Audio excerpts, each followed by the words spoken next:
6-9 records into their showdown. The Blazers 41-30 after the game tonight. We'll wrap up your night with Inside the NBA presented by 6 points. The halftime report has been brought to you by Verizon Wireless, the official wireless provider of the NBA.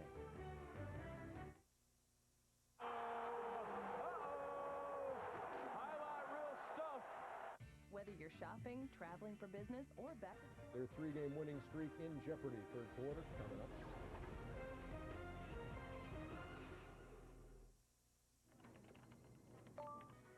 And their lead has grown as big as 12. Tim Duncan stymied in the first half, 1 of 6, 3 points. You can see they're sagging off on the inside because they don't honor the outside shooting of the Spurs. When he puts the ball on the floor, there's 3 Blazers. Right there, 4 Blazers coming at him. They're making it very difficult for him to catch. But I just don't feel like Tim is going out of his way to really demand the ball more. Right there, drew the foul, no call. Very aggressive defense on the interior. We see the shot chart right there. He's getting the shots in the paint. He's getting the shots within his range, but every one has been contested. Nothing open for him tonight, Coach. Well, and you know and I know as well as Kevin is the fact that when you come and you play against them, the scouting report is geared towards Tim Duncan. So everybody's going to collapse on him. The thing that you said is very significant about the outside shooting.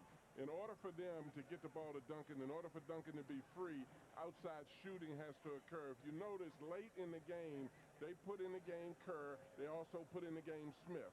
At least those guys are respected enough that defenders are going to go out and play them, and they might leave Tim open a little bit more. Let's flip it. Let's talk about the Blazers. They look sharp and they're playing some defense. Well, their defense has been excellent, and that's been one of the reasons why they've had such a good resurgence. And we see right here, they've really shut down the interior, 10 for 26 in the paint. That shows their size, length, athleticism on the inside. Thank goodness San Antonio's made a couple of threes and knocking down the mid-range shot just to stay in this game. And let's send it over to Craig Sager. Craig, are you in? Hello. Well, right now, as you saw just a moment ago, Coach Popovich still having talks with Tim Duncan. He told us before the game that Rasheed Wallace does a great job with his individual defense. However, Rasheed was in foul trouble, and the swarming defense is what bothered Tim Duncan. The whole game plan offensively in the second half is to find ways to free up Tim Duncan. 2 possible ways are the pick and roll and the pick and pop.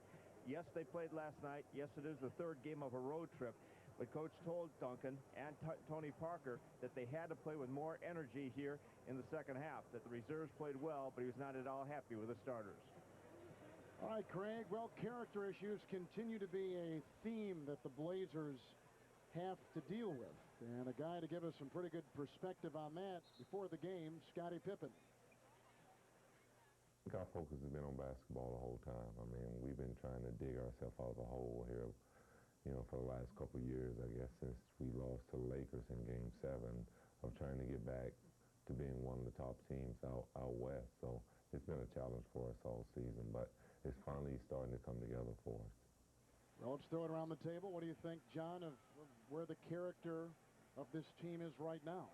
Well, I like what I've seen so far. I know that at the 30-game mark last year, this team had 10 more technical fouls than they've had at the 30-game mark this year. So that shows that they're in focus, Kevin, now, and they're trying to play ball as opposed to putting themselves in a situation where they're getting distracted by a lot of foolishness.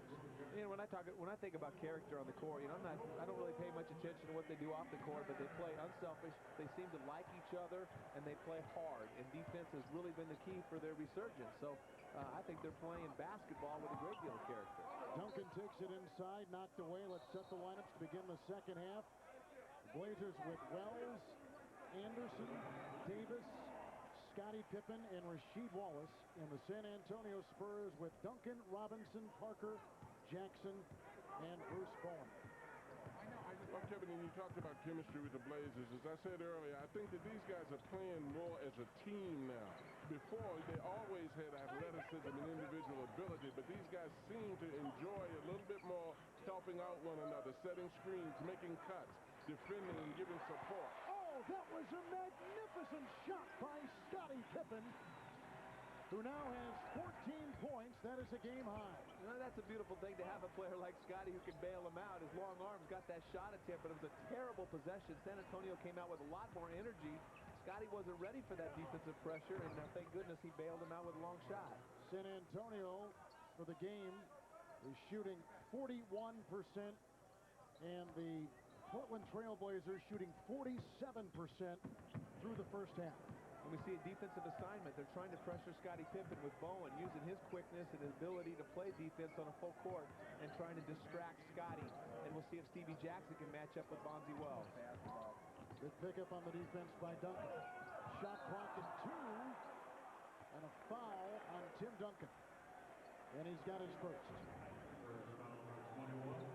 You see right here, they're getting nothing. Duncan is matched up with Scottie on the outside just on a switch. Scottie gives him just enough room to give Scottie the shot. And the next time down the court, Pippen pump fakes and Duncan goes for it, this time trying to contest it, and Pippen tricks him into a 3 free throw attempts. And by sitting that pick, you're forcing a screen. You're forcing a switch right there. And Duncan is going to have a lot more difficulty laterally moving against a guy like Scottie than a Bowen, because a Bowen is just so aggressive. And Bowen definitely realizes that Scottie is the key to this team, particularly in orchestrating the offense as well as scoring now.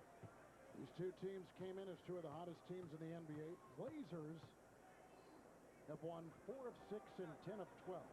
And San Antonio has won 3 straight, 2 straight on the road. Third free throw coming up for Pippen. He took that shot when he was fouled in three-point territory. Let's hope it's not the hat trick. He was shooting with Maurice Cheeks in shoot-around today, and they didn't miss for about a half an hour. Pippen is shooting a career high, 85%. Not anymore. Not anymore is right. 3 of 5 from the free throw line tonight for Scottie Pippen. You keep him tracking. Parker can't hit. Parker's having to take that pull-up jump shot, though, because those two big guys that they have in the middle, and Duncan and Robinson, tend to lock the floor up, and there's not a lot of space in there for absolute penetration. Dale Davis the foul. That's the first on him. Just keeping track of how many times I'm right and you're wrong so far tonight. You were wrong on Scottie Pippen. No, I said coming in. He had 71, but he only had 68 coming into the game. No. 85% from the free throw line. Oh, coming into the game. Yeah, but not anymore. He's 82.5. Duncan. Both of you guys are dishonest. Thank you. Thank you, John. It's a good thing I'm sitting between both of you. Scottie Pippen. Out of bounds. And back to the San Antonio Spurs, who are in second place in the Midwest. 7.5 games and back at Dallas. Blazers come in third place in the Pacific Division. Behind Phoenix and first place Sacramento. First game tonight, Sacramento drilled New Jersey. 36-point win for the Kings. Without Chris Webber, who's injured. Robinson. And that's ironic right there. They take Rasheed Wallace off of Tim Duncan because of his foul trouble right there. David Robinson makes a good back cut and picks the 4th foul up just because Rasheed falling asleep a little bit, keeping his eyes on Tim Duncan. And David is doing a great job of operating on that weak side, even as far as following up when shots are taken. And at that time, he utilized the defensive shift and then cut to the open spot and was able to receive and get a foul on Wallace. Nice move by Parker. Jackson launching a 3 right between the eyes. And right as that 24-second shot clock buzzer was going off. And how many big shots has he made tonight? Big plays. Just when the team needs it, they're struggling, and it seems like Stevie's come up with the big plays for them tonight. Bonzi Wells had 9 in the first quarter. He is stuck on 9. Rasheed Wallace, he can't slam it in. He's 2 of 6. Another horrible pass right there by Tim Duncan. I don't recognize Tim tonight. He looks a little tentative. Maybe because it's making it so difficult for him to score. He's in a little bit of a funk. And the foul's on Davis for a second time. But look at everybody touches the ball. They're in the zone right here. They're good pump fake. Draws the defense to him, and that's going to make it easier for Tim Duncan before the night's over if they can continue to stretch the defense. Sabonis has already played 12 minutes. He comes in now for Rasheed Wallace. I think he's going to need the oxygen tank after a while. But he's such a threat, though, Kev. You talk about bad passes. Here's a guy that makes excellent passes to people, and he becomes a threat if you don't defend his passing. He's one of the few guys in the league that definitely requires a lot of defense for the passes that he throws. Blazers are +4 in rebounding. Scotty recognized the mismatch, took